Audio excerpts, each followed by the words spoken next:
Bienvenidas, bienvenidos a este programa de TV UNAM que, como usted sabe, tiene como eje central en su agenda de reflexión los Objetivos de Desarrollo Sostenible, de Desarrollo Sustentable de las Naciones Unidas 2030, con la finalidad, y así lo hemos hecho en otros programas, de problematizar cuánto se ha logrado, no solamente a nivel nacional, sino a nivel mundial, de cumplimiento en las metas, en las tareas, en los objetivos a los que una serie de países, dentro de los cuales México, se comprometieron hace algunos años. En esta ocasión dedicaremos este programa a un tema que incomoda, al tema del objetivo número 14, centrado en el tema de vida submarina.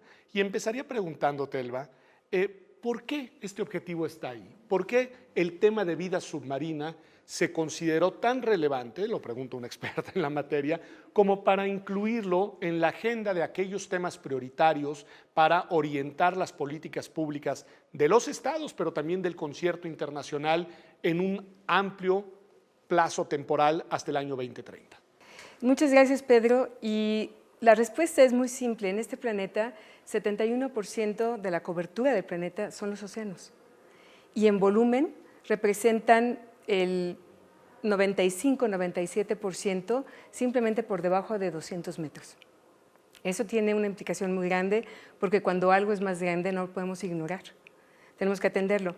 Son 300 veces más espacio físico para especies, para vida, y tiene una serie de servicios que ofrece a la humanidad, una serie de recursos, muchos de ellos inexplorados, y que urge en este momento como una solución para el cambio climático. Y en ese sentido, desde el punto de vista, digamos, objetivo de la realidad de la composición del planeta, pues se impone a los estados la necesidad de ofrecer respuestas a los desafíos, a los dilemas, a los retos que presenta, en este caso, pues la vida submarina. ¿Cuáles serían, desde tu punto de vista, Alexandra, pensando en la lógica de las políticas públicas, los ámbitos temáticos, los cajones en los cuales debería de centrarse la atención, que además, bueno, pues están identificados en los propios compromisos de los estados, precisamente de cara al cumplimiento del objetivo número 14? Claro, gracias, Pedro, por la invitación. Pues yo creo que en primer lugar tendríamos tal vez que nada más aclarar que no es una imposición como tal, sino que es un acuerdo, ¿no?, entre los diferentes estados, a partir de la identificación de las problemáticas que surgen con los objetivos del milenio y efectivamente como la agenda pendiente que queda a partir del 2015. Entonces, los objetivos de desarrollo sostenible son muy importantes en tanto que hacen una agenda mucho más robusta en términos de identificar que la sustentabilidad y los temas en torno a la sustentabilidad son prioritarios para la subsistencia realmente de la vida humana en el planeta. Y creo que ese es un punto importante. Entonces, es un acuerdo de parte de todos los estados, pero además de diferentes actores, de especialistas, de investigadores, incluso de la sociedad civil. Eso creo que es una cuestión muy importante. La importancia del ODS 14 y bueno, ¿cuáles son los puntos principales? Pues tal vez añadir un poco a lo que comentaba Elba, prácticamente 3.000 millones de personas viven en las zonas costeras alrededor del mundo y dependen también de los recursos marinos para su subsistencia. Entonces me parece que este es un dato primordial para indicar que, bueno, si queremos efectivamente asegurar, ¿no?, la alimentación para el futuro de una gran parte de la población, cuidar los recursos del mar es un elemento primordial. Como sabemos, el cambio climático y muchos otros procesos químicos y biológicos están afectando las aguas, están acidificando las aguas y también elevando la temperatura, y esto pone en un grave riesgo la existencia de prácticamente la mitad de las especies, ¿verdad, Elba? De aquí hacia el año 2100. Y estos son elementos que tenemos que cuidar si efectivamente queremos seguir aprovechando estos recursos para el desarrollo de las diferentes comunidades, pero para la sobrevivencia humana. Me parece interesantísimo el enfoque, pero te quiero preguntar la contracara, porque el enfoque que Alexandra subraya, y coincido con ella, es el enfoque, digamos, antropocéntrico, digamos, en el cual pensamos en lo que los seres humanos requieren de lo que proviene de la vida submarina, y pensamos en la vida y las necesidades de los seres humanos, y pensamos en la subsistencia de los seres humanos. Pero, ¿qué decir desde el otro lado? Es decir, ¿por qué es relevante, por qué es importante en sí misma, digamos, la salvaguarda, independientemente de lo que nosotros nos servimos de ella, de la biodiversidad de la vida submarina, Elba? Bueno, tenemos aquí varios aspectos. La vida en el planeta depende de 3 cosas en particular. Respiramos, bebemos agua y comemos. Y esas 3 cosas son producidas principalmente por el océano a través del ciclo del agua y de su diversidad. De cada 2 veces que respiramos, una proviene del oxígeno del océano, el agua que tenemos en los acuíferos que bebemos proviene de la lluvia que se evaporó del agua del mar. Muchos países el día de hoy dependen para poder vivir del agua y comemos, como decía Alexandra, peces de la zona costera, de mar afuera. Pero más que esto, la vida humana es parte de este entramado o red de la vida del planeta, es uno más de los componentes y interactuamos con esa vida. Y esta vida en el océano tardó millones de años en desarrollarse, de forma tal que tiene una serie de genes que el día de hoy nos van a servir y a futuro para poder reparar daños que hicimos al ecosistema, para poder vivir mejor, tener un bienestar como humanidad y sobre todo para resolver los problemas que tenemos de salud. Porque los organismos marinos lo han podido resolver a lo largo de esta diversidad que no vemos, porque mucha de ella está en el agua, profundo, fuera de la vista, en zonas muy oscuras, y la estamos estudiando apenas.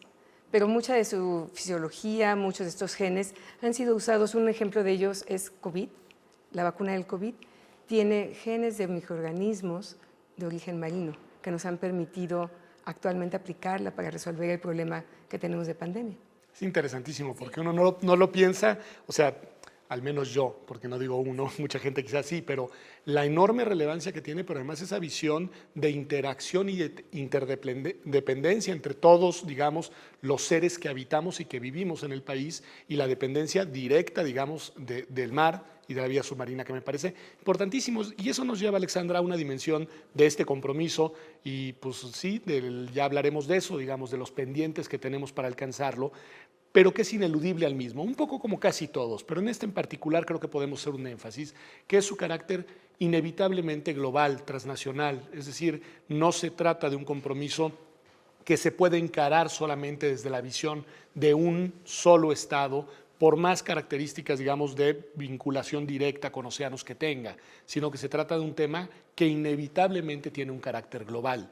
¿Qué decir de eso desde el punto de vista de la planeación, desarrollo y ejecución de políticas públicas a nivel global para enfrentar el problema?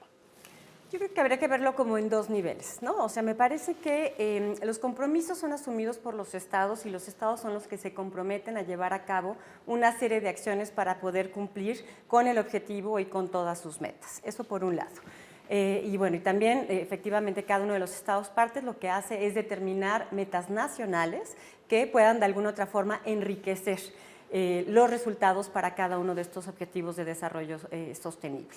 Pero en efecto, digamos, la colaboración en el ámbito internacional es fundamental, ¿no? En áreas como el mar, donde efectivamente no hay límites, ¿no? Donde hay una serie de acuerdos internacionales que restringen de alguna manera el actuar de un Estado parte, pero de todos modos, específicamente en el ODS 14, todo lo que tiene que ver con la investigación y con la creación de nuevo conocimiento, que es fundamental, porque efectivamente, como comentaba Elba, hay muchísimo por aprender, hay mucho por saber, ¿no? O sea, creo que estamos en una etapa muy, no quiero decir inicial, pero efectivamente hay muchas cosas que desconocemos de la vida marina y eso evidentemente requiere la colaboración y la investigación de grupos de trabajo de científicos a nivel internacional. Entonces, me parece que este es un punto fundamental específicamente para el ODS 14, para todos, pero por la especificidad y la parte técnica que tiene el ODS 14, me parece que aquí es un área fundamental. Por un lado, ¿no? Por otro lado, me parece que también tenemos que tomar en cuenta que efectivamente hay países que tienen menos capacidades institucionales para poder aplicar una serie de normatividades, ¿no? Que están relacionados con el uso justo y el usufructo de los recursos que vienen del ámbito marino. Y en ese sentido creo que los países tienen una enorme responsabilidad hacia aquellos países que tienen un sistema institucional más débil. Tienen menos capacidad, digamos. Exactamente, ¿no? Para tratar efectivamente de apoyarlos y de poder lograr una serie de objetivos muy claros, ¿no? Hacia cada, digamos, para que realmente se puedan lograr los objetivos a nivel global, sí, y no nada más para los países más desarrollados. Sí, para los países más desarrollados, pero que en este caso, como quizá, bueno, en algunos otros, el medioambiental en general, pero hay una interdependencia inevitable, porque lo que no se haga de un lado, por las razones que sean, por negligencia, por descuido o por falta de capacidades, tendrá repercusiones y efectos también inevitablemente negativos, en este caso, hacia los otros países.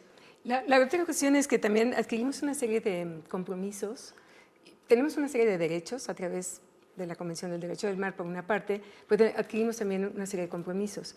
Y viendo los océanos son totalmente transversales a los otros 16 Objetivos del Desarrollo Sostenible. Van tocando cada uno de los puntos. Si ves, por ejemplo, aliviar la hambruna o la pobreza, van de la mano con los océanos en todo momento.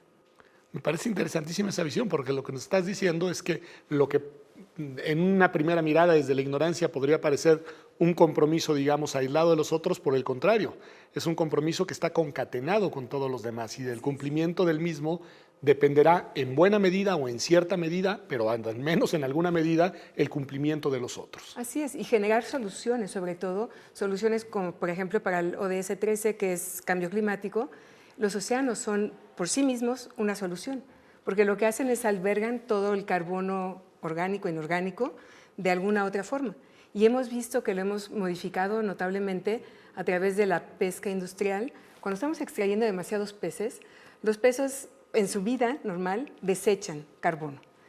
Ya sea que se mueren, ya sea que lo desechan al comer y digerirlo. Y entonces este material, al pescar los peces, deja de existir en el océano y ya no se atrapa y ya no permite que tengamos ese mecanismo de regular el clima. Un punto en el que me quedo contigo, porque lo comentó Alexandra y lo pasé muy por encima, y me parece que podría ser muy importante como advertencia, como un tema que incomoda, si lo escuchamos con seriedad, para cerrar este primer bloque, que tiene que ver con lo que nos advertía Alexandra sobre la posible extinción en los próximos 80 años del 50% de las especies marinas. ¿Por qué y de qué estamos hablando? ¿De cuáles especies? ¿Por qué se hace esa previsión y qué efectos e impactos tendría, digamos, en la vida de las personas? Las actividades que estamos realizando y en las cuales utilizamos el océano para fines diversos, podemos decir navegar, desarrollo costero, desarrollo turístico, tienen una implicación de generar contaminantes, ruidos, y en muchas ocasiones están muy alejados, por ejemplo, la agricultura, la ganadería, el desarrollo urbano, como las grandes ciudades que están lejos de la costa, mandan sus efluentes directamente al mar. Y estamos contaminando los mares sin siquiera haber conocido qué es lo que vive en los mares. Y nos vamos quedando sin ellos. Entonces no hemos mapeado dónde están estos contaminantes y de qué forma podemos reducirlos. Esa es la primera. Pero también estamos avanzando hacia el interior del océano para llevar a cabo minería para resolver un problema de energía. Ejemplo, descarbonizar todos los mecanismos de energía que estamos usando, como son hidrocarburos, diésel, la industria naviera y demás. Y para poder hacer esto y tener desarrollo sostenible desde el marco de la energía, pues estamos buscando minería profunda y esto va a generar contaminantes en un lugar que no conocemos prácticamente, que son profundidades por debajo de 200 metros. Y si la unamos que esto le vamos a añadir movimiento de embarcaciones, vamos a tener también ruido, vamos a llevar luz, a especies que nunca lo han visto, vamos a desaparecer muchas especies que no sabemos qué función tienen y su pérdida nos puede generar también una pérdida para el beneficio de la humanidad. Pues me parece muy interesante y les voy a decir para cerrar el bloque por qué incomoda el tema, porque la perspectiva que ustedes colocan sobre la mesa nos pone a los seres humanos como el principal factor de todo esto que están advirtiendo. Nuestras necesidades de consumo, nuestras necesidades de energía, nuestras necesidades de alimento, nuestras necesidades de recursos son lo que está poniendo en peligro la sostenibilidad, en este caso de la vida submarina en el mundo. Y por lo mismo el tema, indiscutiblemente, no sé usted, pero a mí sí me incomoda. Regresamos aquí a TV UNAM, a este programa sobre la vida submarina, el objetivo 14 de la Agenda 2030.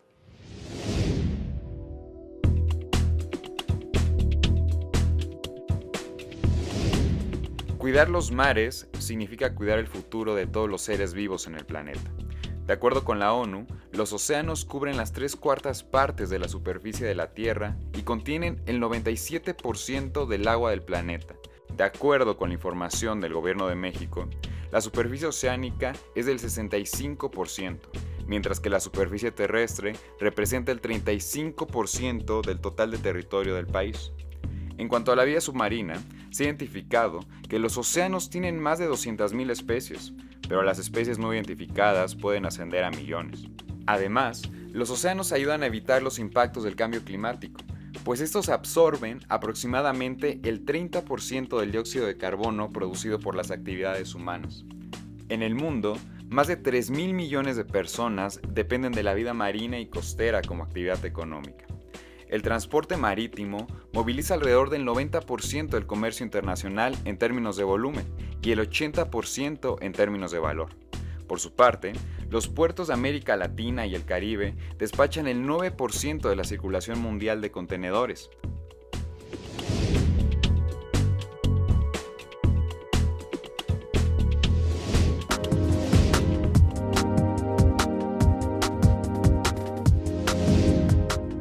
Ya estamos de vuelta en este programa de TV UNAM sobre la Agenda 2030 y no necesariamente sobre su cumplimiento, sino lamentablemente, y esto es lo que incomoda, sobre el incumplimiento de los compromisos que diversos países, pero entre ellos nuestro país, México, adquirimos para atender, para resolver, para enfrentar rezagos en áreas fundamentales para la subsistencia de la especie humana en el planeta. Y en este caso, el objetivo 14, la vida submarina. Alexandra, antes del programa me enseñabas al menos a mí, no sé si Elba ya los conocía, unas gráficas, ¿no?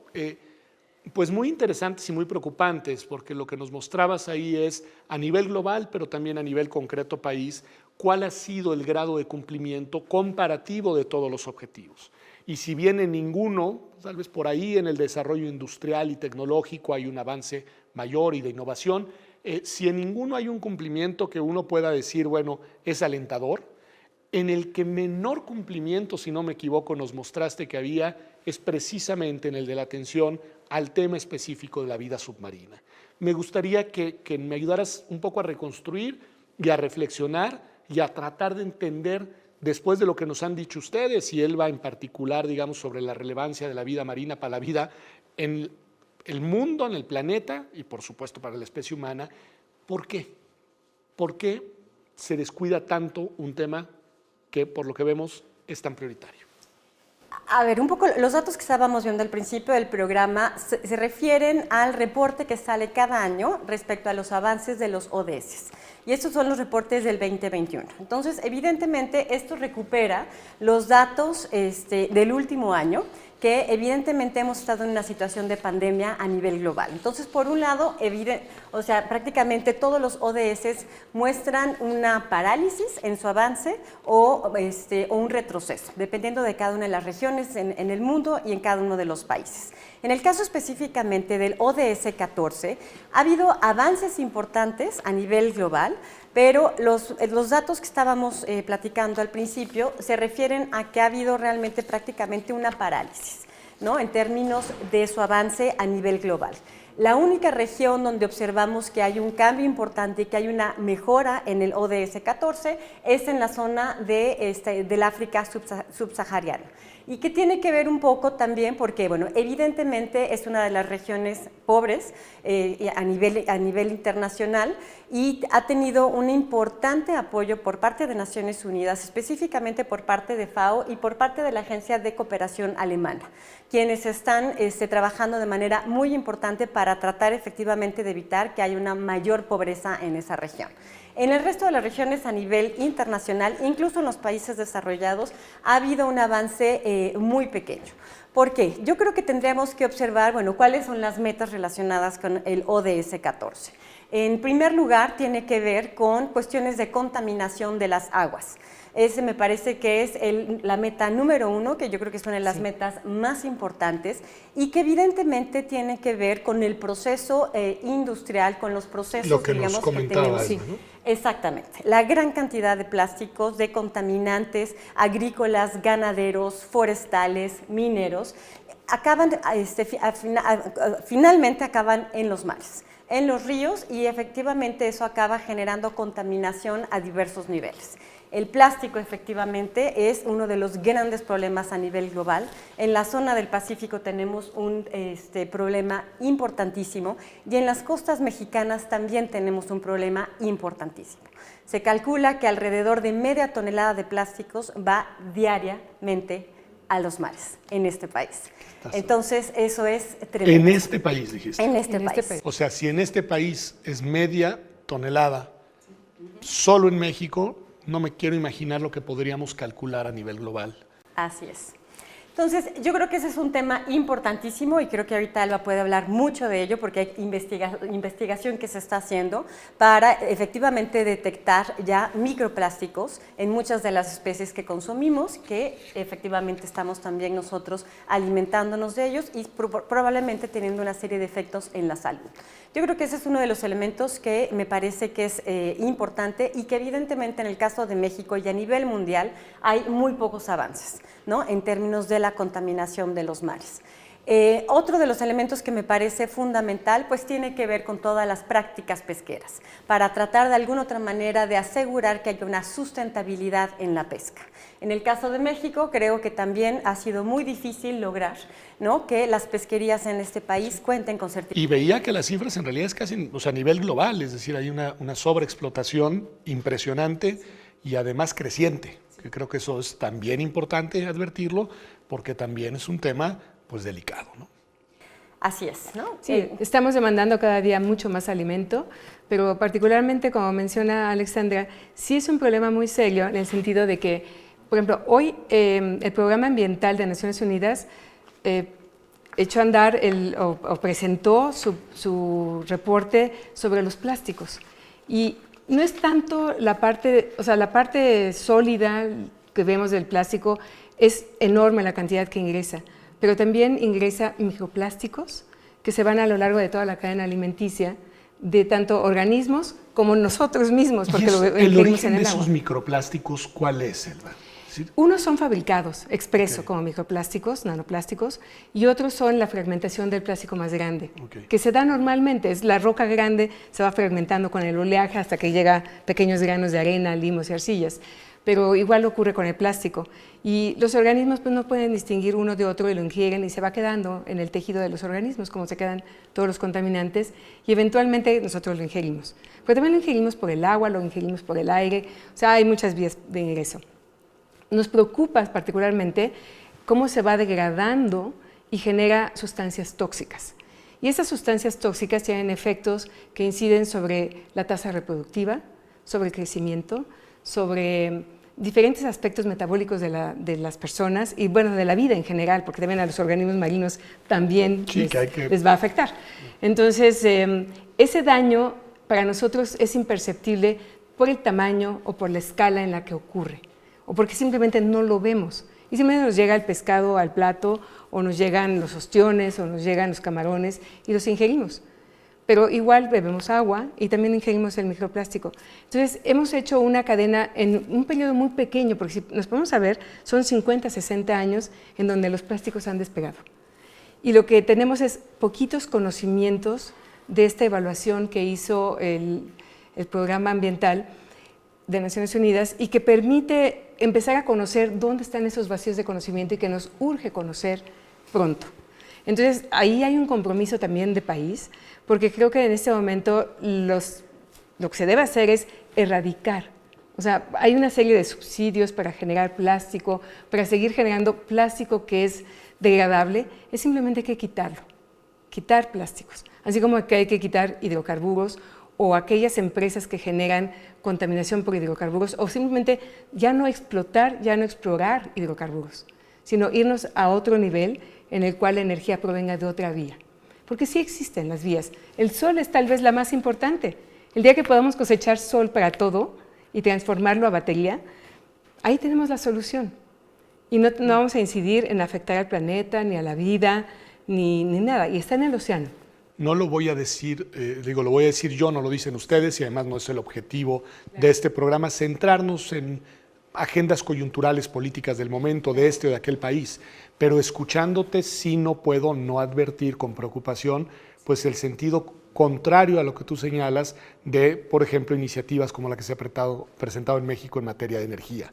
Lo digo yo y lo coloco ahí, pero porque sí hay que hacer esa advertencia de que ciertas decisiones públicas como esa pues todavía nos alejan más del cumplimiento del compromiso 14 y todavía generan condiciones más adversas para la vida submarina y generan mayor contaminante para la vida humana, y hay que advertirlo. Bueno, es que nuevamente los océanos son transversales y están transversales y están presentes en energía, en el ODS de energía, porque tenemos ahí las energías sostenibles que provienen de la energía del océano, que es oleaje, es cambio de temperatura en diferentes masas de agua, viento asociado a la superficie del mar, todo el área del mar simplemente para la captura de sol es una fuente enorme. No lo hemos explotado, simplemente, no lo hemos explorado. Y ahí va de la mano también la investigación. La investigación es otro tema que puede incomodar en el sentido de que la cantidad de presupuesto asignado para poder estudiar los océanos es tal vez el más pequeño que hay. Te lo digo a nivel global. A nivel global es muy pequeñito, en promedio es del 2% del Producto Interno Bruto de los países, pero es aún más pequeño cuando vemos los países en Latinoamérica y mucho menos aún en México. Entonces ahí es donde tenemos que incidir, simplemente porque el área que ocupa el territorio nacional, los mares son su 60 y tantos %. No, es impresionante porque lo que nos hace pensar que el reclamo que lo hay de que no hay recursos suficientes para la investigación en general, en este caso además específico de un área tan importante y también tan extensa, déjame decirlo así, y tan densa, pues también hay una escasez de recursos cuando probablemente ahí podríamos encontrar muchas de las respuestas que de manera transversal nos ayudaran a dar respuesta, solución a otros de los objetivos. Y ahí me lleva, Alexandra, ineludiblemente un tema del que tú eres muy ducha, muy experta, que es el tema de mirar esto desde la perspectiva de políticas públicas.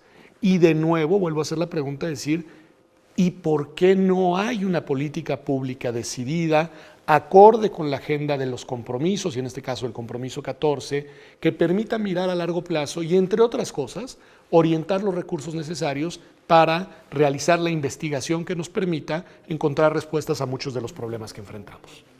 Yo creo que esa respuesta tiene digamos, como varios niveles. Uno tendría que ver con que, bueno, específicamente en este país nos cuesta mucho trabajo planear a largo plazo, ¿no? Porque evidentemente hay administraciones que van cambiando cada 6 años y cada nueva administración trae una agenda propia, ¿no? Entonces, en ocasiones se busca y se logra que las agendas globales internacionales entren dentro de las agendas de las administraciones entrantes, pero evidentemente las prioridades a veces son diferentes. ¿Qué fue lo que pasó con los ODS? Pues bueno, es una agenda, es un compromiso internacional, pero que de alguna u otra manera implica una gran colaboración y concertación entre diferentes actores para determinar prioridades en torno a cada uno de estos ODS y evidentemente, digamos, generar los recursos que puedan de alguna otra forma lograr que esas estrategias se implementen. Lo que debimos de haber hecho probablemente en este país era no nada más tener, digamos, un área de gobierno que estuviera a cargo de facilitar, concertar y movilizar a los diferentes actores, sino efectivamente responsables para cada uno de los ODS, ¿no? Con especialistas y que tuvieran esta capacidad de poder implementar una serie de acciones. Eso por un lado. Por otro lado, creo que lo que está ahorita comentando Elba me parece que es importantísimo y que tiene que ver cómo se determinan las agendas de investigación en este país. Y creo que también tenemos por ahí una tarea pendiente, en tanto que tenemos que tratar de generar estos procesos para lograr acuerdos, identificar prioridades que de alguna otra forma puedan ir cumpliendo con los compromisos que tenemos a nivel global y con las necesidades que tenemos a nivel nacional. Entonces, creo que ahí tenemos algunos de los elementos que son complejos, que tienen que ver con el ámbito político, que tienen que ver con el ámbito de la planeación, de la concertación, de la movilización de los diferentes actores y evidentemente con asegurar los recursos económicos que permitan llevar a cabo acciones muy puntuales que tengan realmente indicadores y objetivos muy específicos. Creo que parte también del problema ha sido que en ocasiones, de alguna otra manera, es difícil poder identificar las acciones que se implementan en materia de cada uno de estos ODS con los resultados que se están obteniendo. Y eso lo podemos ver en todos, en la universidad, lo podemos ver en el gobierno, lo podemos ver en los estados, ¿no? O incluso en los sectores también empresariales, que todos están tratando de alinearse a la Agenda 2030, pero que a veces es muy difícil, ¿no?, realmente lograr observar un efecto directo entre una acción y un resultado. Y además, pues obviamente también hay actores con agendas encontradas. Yo mencionaba, por ejemplo, lo de la disputa por la energía o por la regulación de la energía, solo por mencionar algo muy relevante que está muy conectado, pero en el cual no hay ni siquiera una visión unívoca o una visión al menos consensada, digamos, ¿no? Lo cual, pues sí, sobre todo si además lo vas cortando, como en el caso de México, por plazos sexenales, pues te va obstruyendo, fragmentando la política de mediano y largo plazo. Claro, y todo esto va de la mano también con la investigación, o digamos también las empresas, también los sectores, generan datos. Los datos te van a servir para planear. Conociendo tus vacíos de conocimiento, conociendo qué hace falta, pues para poder planear tienes que tener datos. ¿Y esos datos de dónde vienen? Entonces, exactamente, finalmente, ¿no? Y el tener no tener concentrados necesariamente los datos, pero saber tener un lugar en donde podamos reconocer quién tiene qué datos y para qué sirven y cómo me permiten planear 10 años, 20 años, 40 años en una agenda ambiental, en una agenda de salud, en una agenda de energía, en una agenda de alimentación, es fundamental. Y particularmente cuando tienes el cambio climático encima, que te va a hacer una serie de cambios que no vas a saber por dónde. Simplemente, en el caso de los océanos tienes el problema de huracanes cada día con mayor intensidad y lluvias en el continente proveniente de la evaporación del mar. Entonces, estos dos se encuentran y generan en las zonas más vulnerables de la costa o en las comunidades más vulnerables del país los daños más grandes, las pérdidas más grandes. Y eso no tenemos cómo planearlo o prevenirlo. Claro, porque no tienen los datos que te permiten anticipar. Exactamente. Hacer modelos predictivos y modelos que te permiten tomar una decisión rápida y oportuna en un idioma muy simple para las personas es fundamental. Claro, y pero requiere no esa información.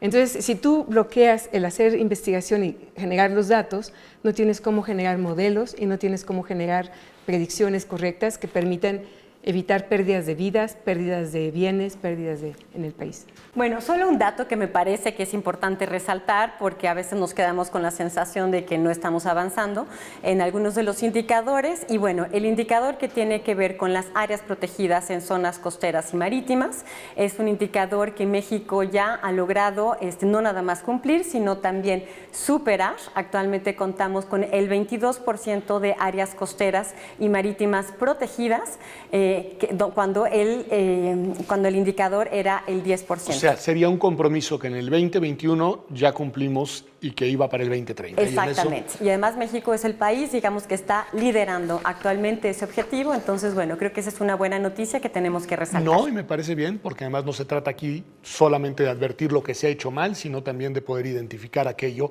en lo que estamos haciendo las cosas bien, y da gusto escuchar que México en esto sea, pues digamos, líder a nivel internacional en un tema que también, por lo que pude entender leyendo para este programa, pues resulta muy importante. Así que bueno, ahí tenemos un punto en el cual, dentro de la incomodidad del incumplimiento, podemos celebrar que hay algo que sí se ha logrado, y este dato no es menor. Ya lo que le iba a preguntar a Alexandra, lo hago, lo guardo, lo conservo para el siguiente bloque. Regresamos aquí, quédese con nosotros en TV UNAM.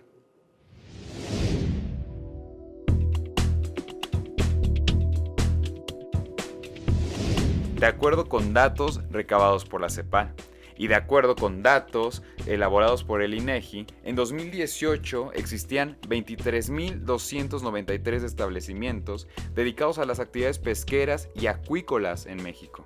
Por su parte, trabajaban 213.246 personas en este sector, lo que la convierte en la séptima actividad con más personas trabajadoras en nuestro país.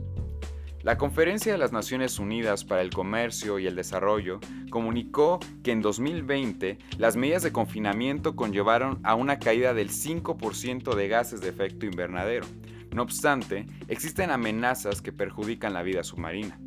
De acuerdo con una encuesta realizada por The Economist, durante un semanario de la Iniciativa Mundial del Océano, los sectores más afectados por la enfermedad del COVID-19 fueron turismo, 70.7%, pesca, 10.4%, petróleo y gas en alta mar, 7.2%, transporte marítimo, 6.2%, energías renovables en alta mar, 2.9% y acuicultura, 2.6%. Por otro lado, el uso indiscriminado de los plásticos desechables es un tema que incrementó a raíz de la pandemia. De acuerdo con el informe titulado En estado de negligencia, el impacto de la basura marina y la contaminación por plástico en la justicia ambiental para el Programa de Naciones Unidas Medio Ambiente y la ONG Azul, la pandemia aumentó el uso de mascarillas, protectores faciales, guantes, botellas de desinfectantes para manos, trajes médicos protectores, recipientes de comida, empaques y otros productos desechables que propician la contaminación y socavan la conservación marina.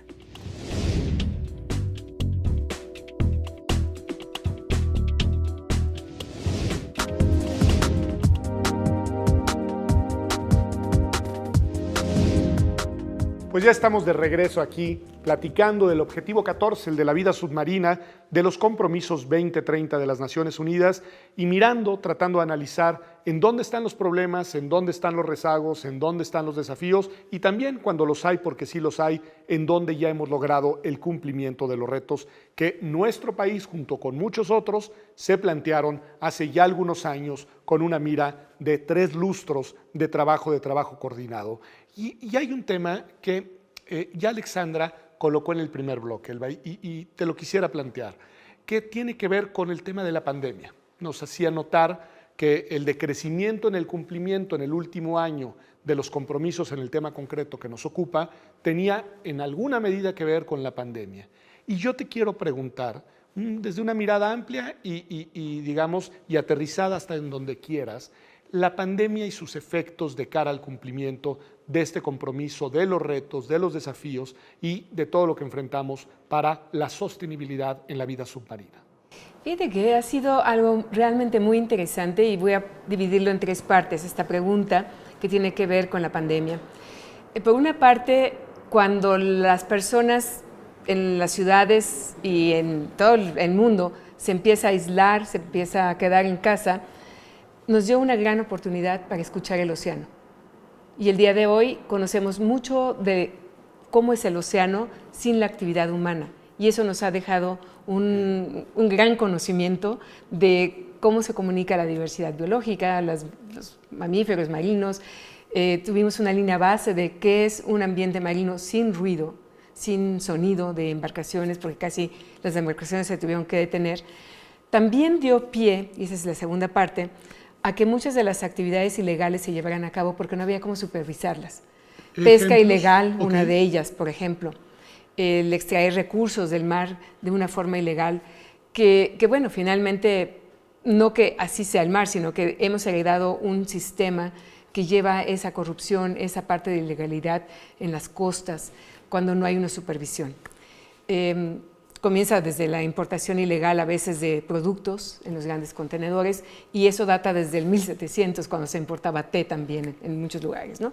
Entonces eso lo hemos venido heredando a lo largo de muchos años en la parte de la historia, pero la otra parte es la contaminación que cambió de una contaminación muy concentrada en la zona costera a una contaminación que ahora empieza a llegar poco a poco de las grandes ciudades y es una contaminación que viene asociada a todo lo que estamos desechando de la pandemia, tapabocas, cubrebocas, todas las cuestiones plásticas que se requieren, incluyendo las cosas hospitalarias y que están llegando al mar. Ese es un tema que tenemos ahora como un pendiente y que queremos evaluar y que queremos saber cuál es el gran impacto. Pero también el COVID nos da la oportunidad de recapacitar y ver cómo conseguir nuevos trabajos que beneficien a la economía nacional y a las diferentes economías. Entonces hay propuestas tales como aprovechar y generar nuevas fuentes de trabajo enfocadas a limpiar el agua, que el agua llegue limpia hacia los mares, que restauremos los mares, que veamos esta nueva normalidad como una gran oportunidad para mejorar, pero a la vez crear nuevas fuentes de trabajo que beneficien a la economía de los países. Y esta creación de al menos 5 ejes diferentes de economía sostenible, en la cual los mares ofrecen esta oportunidad al país y a los diferentes países en el mundo. De la mano va esto, una serie de propuestas que fueron generadas en el 2020 por parte del panel de alto nivel para la economía sostenible de los océanos. Y en ella México es uno de los 14 países que participan porque tiene un litoral muy grande. Muy grande, claro. Me parece muy interesante la manera en la cual, en el caso del objetivo que nos ocupa hoy concretamente, el BAN nos advierte efectos, digamos, negativos, como este tema de los contaminantes y su aumento con otro tipo de contaminantes, pero también oportunidades que se desprenden de algo que sí no estaba programado cuando se firmaron los compromisos, que iba a haber esta suerte de pausa en el frenesí de nuestra vida, pues de nuestro tiempo, ¿no? Que iba a durar más de un año hasta la fecha, pues seguimos todavía ahí en un último coletazo, esperemos, de la pandemia, y sin embargo sucedió. Tu reflexión sobre eso, no necesariamente solo sobre el objetivo 14, sino pandemia y Agenda 2030. Alexandra. Hay un dato por ahí que estuve leyendo en donde se calcula que entre el 5 y el 7% de los gases de efecto invernadero disminuyeron durante la pandemia, que es importantísimo, ¿no? O sea, realmente es un porcentaje muy importante. Paró nuestro frenesí de actividad y entonces tienes un efecto de menos contaminación. Exacto. Entonces yo creo que, digamos, ese es un punto muy relevante desde la perspectiva ambiental, atmosférica, del cambio climático. También me parece que es importante y que lo tenemos que tomar en cuenta. Lamentablemente creo que lo que estamos viendo también es que regresar otra vez a la normalidad, tal vez no necesariamente nos vamos a traer con nosotros todas las lecciones aprendidas, ¿no? Entonces creo que evidentemente hay una serie de regulaciones que tenemos que tratar de implementar, hay un cambio social, ¿no?, que tenemos que aprovechar. Efectivamente creo que desde la perspectiva individual, desde las propias comunidades pesqueras, ¿no?, que veían los mares mucho más limpios, sus playas mucho más limpias ante la falta de turistas, ¿no? Creo que hay que aprovechar este momento para tratar de generar toda una estrategia que tenga que ver, pues, con cambiar nuestro comportamiento social respecto a los ecosistemas en los que estamos, ¿no?, y los recursos que utilizamos. Y creo que estamos en un momento muy importante, muy preciso, se junta un poco con lo que estabas comentando también de las energías limpias.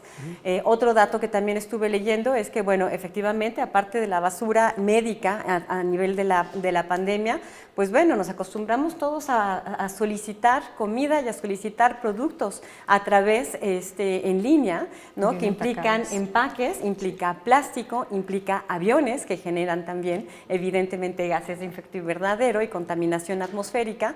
Entonces, de alguna otra manera, tenemos también que revisar, ¿no?, estas nuevas actitudes y estos nuevos comportamientos que como comunidades hemos estado desarrollando a partir de la pandemia, y en realidad creo que tenemos que tomarnos esa reflexión para pensar, pues, el futuro de las comunidades que queremos tomar, ¿no? Y creo que desde la universidad es un gran foro y un gran espacio para poder hacerlo, pensar en la sustentabilidad en todos los aspectos, ¿no?, desde la parte institucional hasta la parte de los espacios públicos, de las ciudades, ¿no?, y de la movilidad, que yo creo que es uno de los elementos más fundamentales, ¿no? O sea, la pandemia nos mostró que la movilidad tal vez no es tan necesaria como la pensábamos, estar en los espacios laborales todos al mismo tiempo tal vez no es tan necesario también llevarlo a cabo, y que las personas pueden cumplir, ¿no?, con sus objetivos laborales también estando en otro tipo de espacios y disminuyendo la carga, digamos, que implica en el medio ambiente y en los espacios públicos también. ¿Qué opinas de eso, Alba? Porque yo tengo la sensación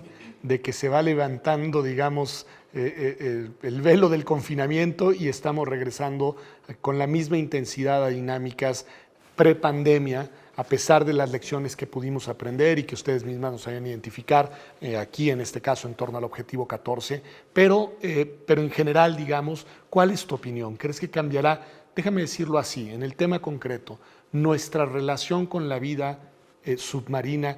¿Crees que sí cambiará de alguna manera por decisión aprendida después de la experiencia de la pandemia? Pienso que va a ser un tema difícil de alcanzar en el corto plazo, pero tenemos que hacer un gran esfuerzo para modificarlo.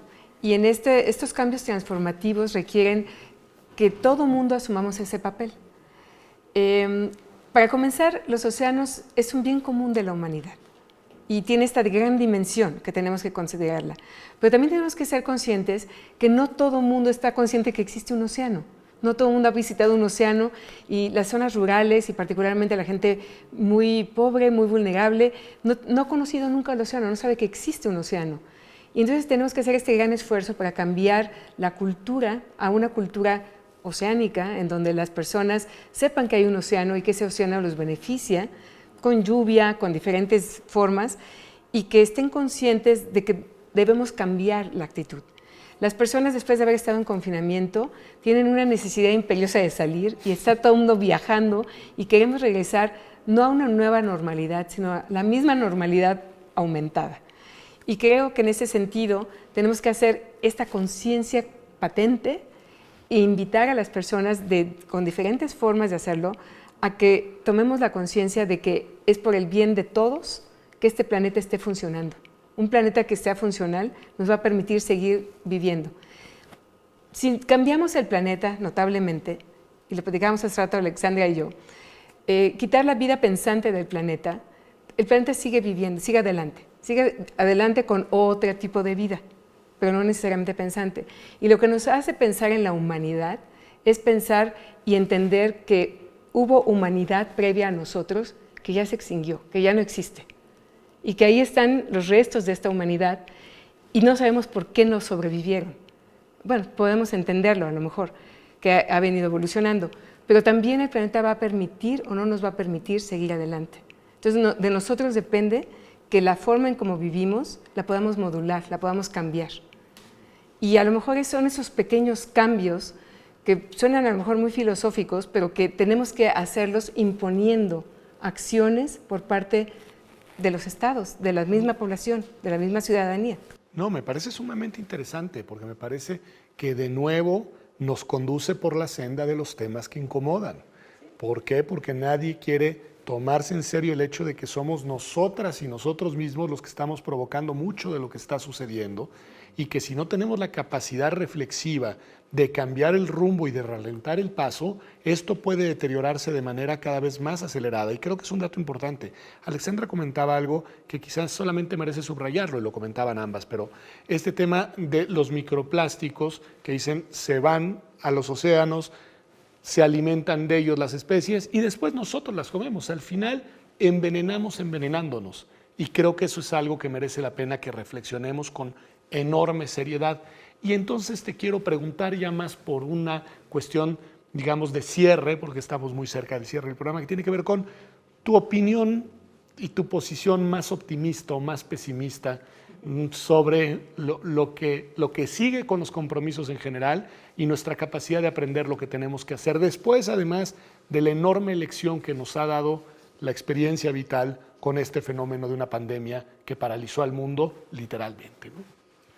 Pues por un lado creo que para muchos países va a ser difícil lograr cumplir con todas las metas de los objetivos de desarrollo sostenible y que evidentemente eso va a implicar una nueva negociación a nivel global para volver a generar una nueva agenda. Eso me parece que es uno de los elementos que hay que tener muy claros, ¿no? Tenemos en noviembre esta conferencia de Glasgow, ¿no? Respecto al cambio climático y creo que evidentemente se está mostrando que no estamos haciendo los cambios a nivel global que se requieren para detener muchos de los problemas que estamos viviendo en cuestiones de cambio climático, ¿no? Y en cuestiones también de ODS. Entonces, bueno, va a venir una nueva renegociación.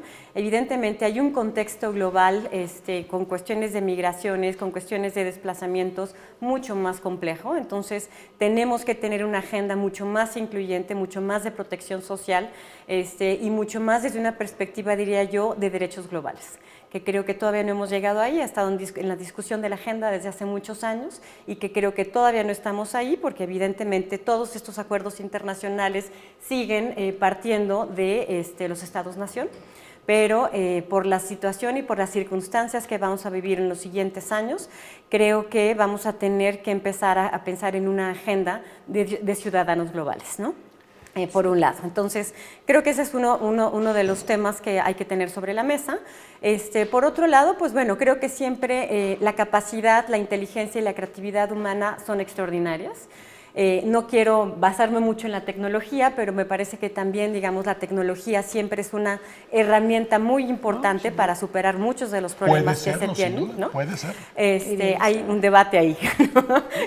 Hay un debate respecto a la tecnología, pero bueno, y aquí rescato también todo lo que tiene que ver con la investigación, ¿no? O sea, la investigación me parece que es un área primordial, esencial, que tiene que estar presente para todos los ODS. Específicamente creo que el ODS 14 es muy importante por los elementos y el desconocimiento que tenemos todavía del recurso, pero creo que si seguimos apostando a la investigación, a la creatividad y a la solidaridad humana, creo que vamos a lograr avanzar un poco. A ver, me quedo en este último punto y casi te toca cerrar el programa, Elba, con este tema de la solidaridad humana y la referencia que tú hacías en el tema concreto que nos ocupa, que es el objetivo 14, vida submarina, al desconocimiento que existe por parte de muchas personas, no solo de los temas y los problemas y los dilemas, sino del océano mismo, tú decías, ¿no? Tú, que eres una experta en la materia, ¿percibes que hay una movilización social de esta ciudadanía global preocupada, o sea, si existe, preocupada o no y organizada, para empujar en la dirección correcta a los gobiernos que al final, y a los representantes populares, a los estados en general, que son al final quienes toman las decisiones de política pública en distintos temas, pero sobre todo en un tema tan sentido como este? Yo sí lo veo como un movimiento de generaciones, de geografías, de géneros, de conocimientos, porque finalmente el océano algo que hace es une diferentes visiones. ¿Qué podría decir? Yo creo que el mejor aprendizaje lo tenemos a partir del COVID, que no lo resolvemos por una sola persona o una sola institución o un solo país, sino que es la unión de muchos conocimientos, de muchos países, de muchas personas, de muchas formas de ver positivamente, de avanzar una agenda y sobre todo negociarla correctamente.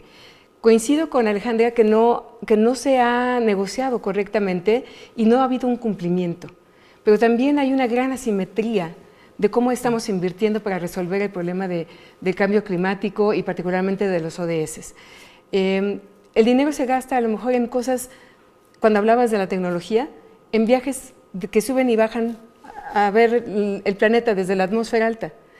Y es un gasto enorme cuando puedo pensar que muchas de las migraciones que se están dando por este cambio climático, por esta modificación que hemos hecho del planeta, requieren esta movilización de gente para poder comer, para poder tener los recursos más básicos, tener una justicia ambiental, una serie de derechos que se están perdiendo y que va a seguir habiendo conforme tengamos más calentamiento del océano y mayor pérdida de los servicios que da el océano por sí mismo, alimento, simplemente en las bandas tropicales, mayor lluvia, mayor cantidad de huracanes y que no tengamos la capacidad predictiva para poder prever estas pérdidas de vidas humanas, de pérdidas de infraestructura en general.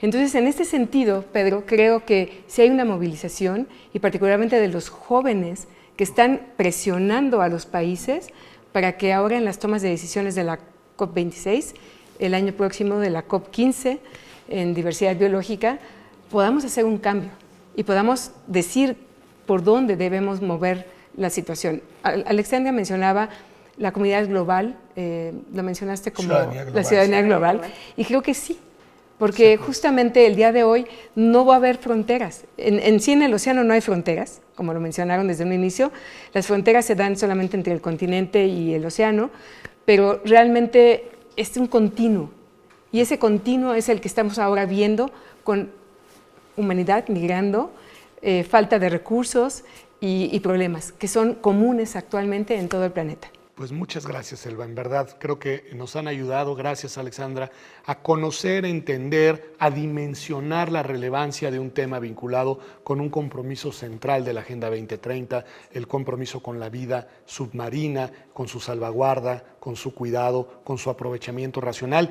Y el tema incomoda, y creo que el ejemplo que nos pone Elba para el cierre del programa es muy claro, el ejemplo de la cantidad de recursos invertidos y gastados para que 3, 4 personas puedan tener una experiencia, digamos, por encima de la atmósfera del planeta, versus la necesidad de recursos económicos que se necesitan para atender problemas tan sentidos, tan relevantes, pues hay que decirlo así, para esa ciudadanía global, para todas las personas en el planeta Tierra. Gracias por habernos acompañado. Nos vemos aquí en otro programa de la serie de TV UNAM, en la que estamos mirando desde un mirador incómodo el incumplimiento o el cumplimiento parcial de los compromisos que hemos adquirido de desarrollo sostenible en la Agenda de Naciones Unidas 2030. Nos vemos próximamente acá.